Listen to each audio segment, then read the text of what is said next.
Hi guys, I have been following Palia closely since it was announced back in 2021, and I was lucky enough to be invited to the last couple of alpha stress tests and the closed beta. I have now been playing the game for a minimum of 5 to 6 hours a day for a little bit over a week, not counting the maintenance downtime, and I am a little bit over halfway there in terms of player level, so I think this is a good time to take a break and share with you my experiences, thoughts, and what I think is good and bad about the game. I have divided the video into multiple chapters, so if there is a particular area that interests you, feel free to jump ahead.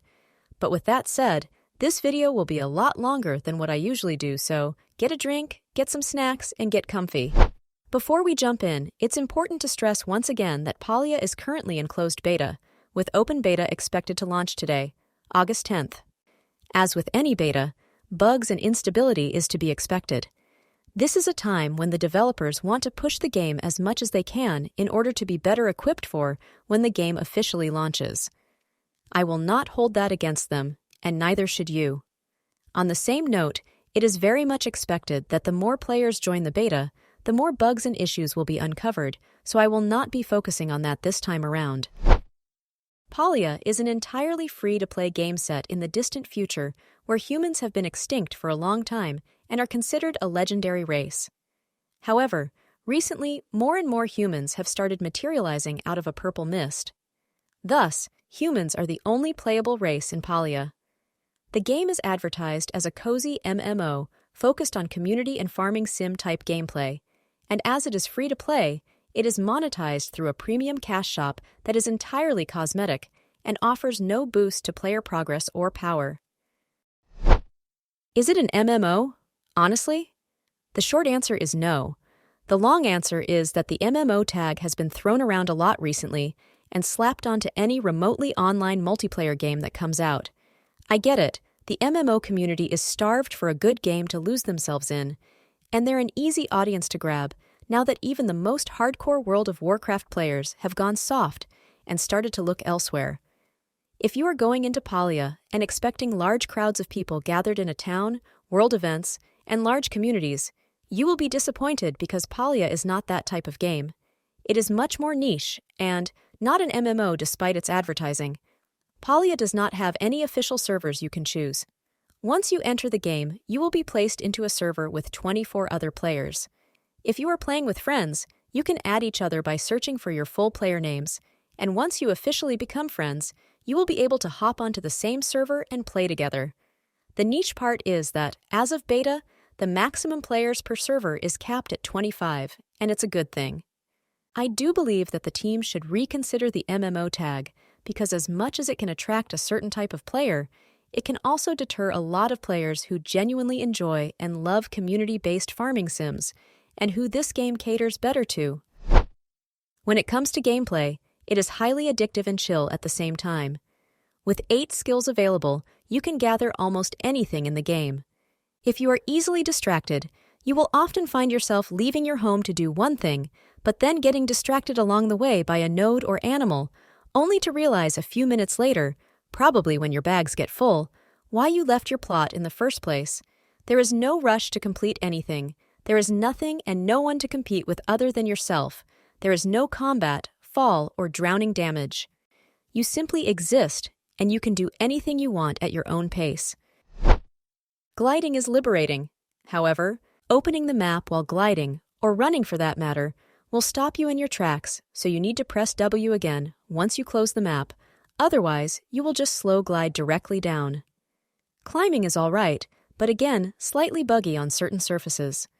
Fast travel is available in the form of a return home button with a 30-minute cooldown, which allows you to teleport home simply by opening your map and clicking return home, and the handful of stables that are scattered through both zones and allow you to travel between them for a price. Personally, I think the price is reasonable, but I would like to see either more stables placed around the world, perhaps built by you, the player, or the ability to fast travel to points of interest, like shrines or monuments, or anything that will get me to Tamala's cottage faster. I really want to get to know her, but she lives so far away and she never comes to town. While the inventory space is limited with only 16 slots, you might have some issues in the beginning that will require you to choose what you collect, or to take trips home more often. Life will be a lot easier once you upgrade your inventory to 24 slots for 500 gold, and even easier once you upgrade to 32 slots for 5,000 gold later on in the game. The next and final upgrade is to 40 slots for 50,000 gold. But honestly, this is a gold sink more than a necessity. I have had a 40-slot inventory for a few days now, and I rarely fill it up before I need to return to my plot anyway. So let's talk about the housing plot and the quest progression pacing. Within the first 10 minutes of the game, you will be directed to your plot where you get a tent and can set up your first crafting machines and storage. Shortly after, too soon in my opinion, you will be instructed to gather materials for your house, and once you have everything, you will be able to put down a foundation for your house. This is where I hit a wall and felt that the pacing was completely off. First of all, you barely had any time with your tent. Even the initial announcement trailer seemed to show off the plot with a tent as a stage in the game, and maybe it's just me, and I blazed through the materials for the house too fast, but then you plop down the housing foundation and realize that there's an 8-hour wait time before the house is done. This is 8 hours of real life time, not in-game time. That was a hard pill to swallow, and honestly, I almost dropped the game here. In fact, I literally logged out and went to do my weekly stuff in Genshin and continued to play my time at Sandrock for the rest of the night. Could I have spent more time in the game doing other stuff while waiting for the house? Yes, but at that point, building the house is your only objective, and any gathering would be just done for the sake of gathering, which I didn't want to do. I needed a goal, and the game was not very good at telling me to go get all my skills to level 3 and go talk to all the villagers to increase our relationship and get more quests. After the house was built, the game flowed at a normal pace again. There was plenty of quests, and you kind of get a better idea of what you are expected to do in the game. And then the Shep quest hits you. The Find Your Sheps quest is another bottleneck that requires you to find your Shep, short for shepherd, in the community who will basically vouch for you and make sure that you integrate into the community smoothly. Not all villagers can be Sheps, and you have to be relationship level 4 with the selected villager in order to ask them to be your Shep. There is an ability to romance villagers, and that is completely separate from this, as non-romanceable villagers can be Sheps. You can, of course, talk to the villagers every in-game day and give them presents to increase reputation with them, but it is a massive bottleneck and time gate. You could even go as far to say that Kilima Village is a gated community due to this. As your relationship with villagers increases, more quests will be available. These quests are all okay in pacing so far, and they serve as somewhat of an introduction to Kilima, the community, and villagers in general by helping their personalities shine and making you care more about them and their circumstances. That's as far as I got with this section. I might do a follow-up video once I've done all the quests. Renown is a sort of a relationship currency awarded for completing quests, leveling up relationships, and getting achievements, and it can be used to expand your plot by purchasing writs at the mayor's office, or to increase your maximum focus and focus bonus percentage by communing with the Phoenix and Dragon shrines. Focus, on the other hand, is a completely player-driven mechanic that allows you to gain increased experience from performing skill-leveling actions when fed. Although I do sometimes run out of focus and forget to reapply it, I do like that you as a player have full control over it, and that it encourages you to level your cooking skill as more complex and higher quality meals give you more focus, so you have to spend less time reapplying it. If you'd like to know more about how exactly focus works, you can check out my What is Focus video. Although Renown and Focus are pretty straightforward, the fact that you can commune with the shrines more than once, or that the two shrines give different bonuses, and that the max focus and focus bonus percentage are not upgraded at the same time, completely flew over my head. For the longest time, I thought you could interact with the shrines only once, and I went around the world looking for more shrines while spending Renown on writs to expand my plot without really needing the space. This could, of course, be a major brain fart on my part, but let me know how you feel about this system in the comments. One thing I fell in love immediately with is that all the tools are stored in your tool wheel, and that your tools do not take up any inventory space at all. Of course, you still need some space for your repair kits, arrows, bait, and smoke bombs, but you can kind of manage by, for example, leaving behind all the bait and repair kits, if you know you're just going out to gather and chat with the villagers. Skills are leveled by just doing them. At each level up, you can expect the dedicated villagers to send you a new mail and ask you to check out their store for new recipes, which will allow you to craft better tools, materials, equipment, and food. Foraging is foraging. There is not much to say here, other than that there is an abundance of resources and all resources are shared. Trees have health bars, so if you see a player coming towards you, you can simply stop chopping, let them get in a hit, and at the end of it, you will both get the resources. Forageables work in a similar way, where a few seconds after you have gathered them, they will turn white and be gatherable by other people before they despawn. Mining is mining. I find that even the rarest ore, Palium, is easy to find if you listen to the villagers and go looking for it in the right place. The only issue I really have here is that silver takes 3 hours to process, but on the bright side, you can just queue up a bunch of silver before you log off, and it will be ready when you start playing the next day. Same as foraging, the mining nodes all have a health bar and can be shared between anyone who runs by or is grouped up. Hunting, I find, is mildly annoying in the beginning when you have makeshift arrows, as you can headshot a seer hunk, which is basically a deer, and they will run away. There is no indicator that they are wounded, so it's easy for the interaction to come off as you missing and the arrow scaring the deer off. So let me tell you that you are not the problem. Your makeshift arrows are the problem. Once you upgrade to standard arrows, Sir Hunk will fall over in one hit. On the other hand, hunting game in one hit makes sharing the resource a bit more tricky. If you are looking to hunt in a group, I suggest using makeshift arrows for Sir Hunk and just skipping Chappas altogether because they will roll over in one hit regardless. Bug catching is okay. I don't have a lot of feelings here. I do think I prefer the net simply because I am not a huge fan of throwing multiple smoke bombs and just carrying around smoke bombs in general, but it is new, different, and it is okay. Grouping for bug catching doesn't seem like a thing, and I'm not sure if the bugs are shared as I've not experienced that yet. I have to admit, I was not a fan of fishing when I first tried it. I thought it was overly complex and annoying, but having spent more time playing it and almost being at skill level 9 in fishing, I have to take everything that I said back. It is more complex than other games of this sort, but it is actually a good thing because it engages you more and it feels less like a pointless time sink. At later stages, you will be able to grow your own worms by processing your crops and meat. In turn, this will allow you to catch rare fish. In addition to bait type, the type of fish you can get also varies based on the time of day and location, so it's worth trying it out in a variety of locations. Plus, if you fish around other people, you both get a bonus.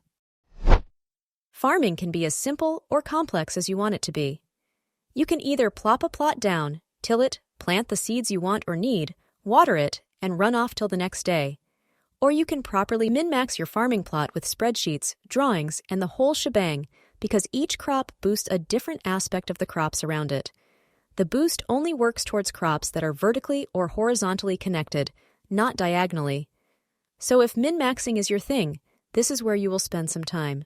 For farming, you will need a watering can, a hoe, fertilizer, and at least one seed collector, unless you are buying seeds from Jeki's store. The seed collector operates on the same principle as other machines, where you have to wait a certain real-life time frame to actually get the seeds. So if your aim is to have a larger farm, it's worth looking into having multiple seed collectors. The watering can is all right, and upgrading it allows you to water more crops at the same time. Watching the hydration bar tick up as the watering can goes gulp, gulp, gulp is quite satisfying. The hoe, on the other hand, is pretty basic. I now have it upgraded to fine, but I feel like it still covers the same area. This could be a bug, or it could be intended. Regardless, at this point in time, it doesn't feel like it's necessary to upgrade it. Cooking in Palia is a minigame. While the campfire cooking is select and cook, where you have to wait a few seconds for the dish to be done, once you unlock the stove and prep station, cooking will become a minigame.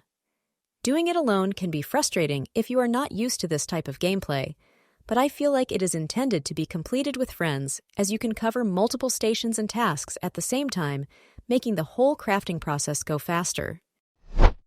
Furniture making is simple and straightforward. There is a large variety of object types and sizes, and you can even change the color of the crafted objects later on.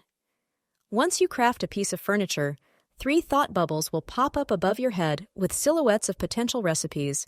You can pick the one you like. The thought bubbles will pop up each time you craft a piece of furniture relating to a certain set until all pieces within a set are discovered. You can also buy recipes for furniture belonging to a specific set from Tish. Furnishing in Palia is what furnishing in Final Fantasy XIV should be.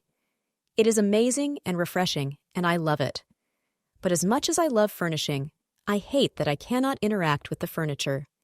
Yes, outside of the stove, oven, and prep station, which are required for cooking, and the wardrobe which you use to change outfits and redo your hair, you cannot interact with the furniture. You cannot sit in your chair or sleep in your bed, and that upsets me. Additionally, none of the furniture you craft is sellable. The silver lining is that furniture does not take up any storage space, but what you craft or loot from the open world will now forever be yours, duplicates included. I really hope that we will be able to interact with and sell the furniture in the near future. 25 players per server feels good. The town is not overcrowded, and you will always see people running around in the open world. If anything, it seems like it's easier to make the world seem more populated. I wish, however, that there was a say or proximity-based chat feature, because the only way to message someone standing right next to you right now is to either send a message to the server channel for the whole server to see, or to manually type/whisper their name. You cannot right-click other players, so if they run by you fast and you want to tell them that there's this special node you could gather together, tough luck. I assume that this, as well as the lack of an inspect option, is to cut down on potential toxicity. Not that I feel like any toxicity could come from a game as chill as Palia, as there's nothing to be competitive in. Right now, the parties are a bit broken. Grouped up players randomly all drop party, and players that are grouped up and traveling between zones often end up in different instances and need to resync to the same server. I am hoping that these are just bugs that will get fixed in time for launch. Another puzzle to me are communities. They exist, they are like guilds, and you can make them with your friends. But as of right now, communities serve no purpose other than to provide a chat channel exclusive to the community. There are no buffs, bonuses, shared storage, or tasks. Furthermore, what I think is crippling for a game that advertises itself as community-based is that you can only join one community. I really hope the team reconsiders this and looks towards the Guild Wars 2 model that allows players to be in multiple guilds at the same time. Furthermore, as a longtime MMO player, I do believe in server pride. This is why I loved Guild Wars 2 so much, and why I stopped playing when the servers dissolved, and why I enjoy Final Fantasy XIV so much today. Seeing the same people around the world all the time helps build friendships. Even the shyest players will feel more comfortable starting a conversation with someone they shared a fishing spot with for a few days, or weeks, or months, or years. I do want to stress that I fully understand why servers are phased and players are mixed, but I strongly believe that this takes away from a real community experience. And lastly, although I understand the reasoning and the lore behind it, all players share the same plot location, meaning that there are no player neighborhoods, and you can only visit another player's home if they are in your friends list. Again, I am pretty sure this is a mechanic to curb potential toxicity, but nonetheless, it would be nice to be able to visit other people's houses. A good example of neighborhoods I'd like the devs to look into is Final Fantasy XIV. My suggestion is to put up a neighborhood placard with a list of players online in the phase, and to show a list of houses where players have opted in to allow visitors. All housing plots should be locked for visitors by default, but if someone wants to share their creations in space, they should be able to. Is Palia ready to launch? Yes and no. I feel like, in its current closed beta state, Palia is trying to be two things at the same time: a community-based multiplayer online game and a town development/farming/relationship simulator, and it is doing both halfway. As of August 10, 2023, the closed beta, and the day when open beta is expected to release, I strongly believe that Palia should go full force into the town development/farming/relationship simulator aspect of the game and build on that. Allow furniture interactions, polish gathering, crafting, add more villagers, expand on the world. Once that is solid, build up on communities, but for the love of Bardoo's puns, please stop advertising the game as an MMO. Palia is a niche game. It should not try to fit into any existing boxes. It should create and claim its own box and be proud of it. That is how it will thrive. Regarding the official launch, I do think that open beta should be followed by early access rather than official launch. I am basing this off my own experiences with the game and its features, as well as the feedback from the community. Early access rather than official launch would provide a soft enough cushion that can protect both the game and the studio, and give them more time to polish the game until they and the game are ready for a proper and official launch worthy of what Palia has the potential to be. Personally, I am addicted to Palia to the point where it has become my main game over the past week. I hope the kinks will be ironed out and that the game will succeed and thrive for many years to come. If you are considering whether or not you should try it, the answer is definitely yes. Open beta should be starting anytime now, and you're also welcome to use my referral link from the description below. All right, that's all from me. Thanks for sticking out till the end, and if you are here by some miracle, drop a blushing emoji in the comments below to confuse everyone. Also, please let me know what you think about my take on Palia and how you feel about some of the points I brought up. Okay, thanks, bye.